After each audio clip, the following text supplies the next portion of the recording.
അസ്സലാമു അലൈക്കും വറഹ്മത്തുള്ളാഹി. ഇന്ന് 21 പ്രഭാത നമസ്കാരം കഴിഞ്ഞ് പരിശുദ്ധമായ അള്ളാഹുവിൻ്റെ ഭവനം ഇവിടെ നിന്ന് കാണാം കേട്ടോ.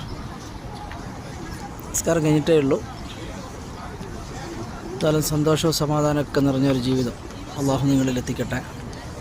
അതുപോലെ തന്നെ ഈ പ്രഭാതം നല്ലൊരു മഹത്തരമായ പ്രഭാതമാക്കിയിട്ട് പടച്ചവൻ നിങ്ങളിൽ എത്തിച്ചേരട്ടെ. പ്രയാസങ്ങളോ ദുഃഖങ്ങളോ അങ്ങനെ എന്തെങ്കിലും ഉണ്ടെങ്കിൽ അതൊക്കെ അള്ളാഹു മാറ്റി സന്തോഷമുള്ള ദിനരാത്രങ്ങൾ തരട്ടെ. ആമീൻ യാ റബ്ബൽ ആലമീൻ.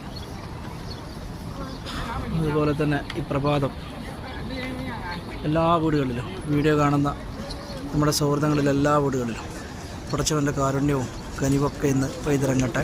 സമയം 5:10 കേട്ടോ. കാരണം അള്ളാഹു ഒരുപാട് അനുഗ്രഹിക്കട്ടെ നിങ്ങളെയൊക്കെ. അതുപോലെ നമ്മുടെ മാതാപിതാക്കളിലും മക്കളിലും കുടുംബാദികളിലും ഒക്കെ പടച്ചവൻ്റെ അനുഗ്രഹം ഉണ്ടാവട്ടെ. ആമീൻ യാ റബ്ബൽ ആലമീൻ. എല്ലാവർക്കും പരിശുദ്ധമായ മക്കയിൽ നിന്ന് ഒരു നല്ലൊരു പ്രഭാതം ഇന്ന്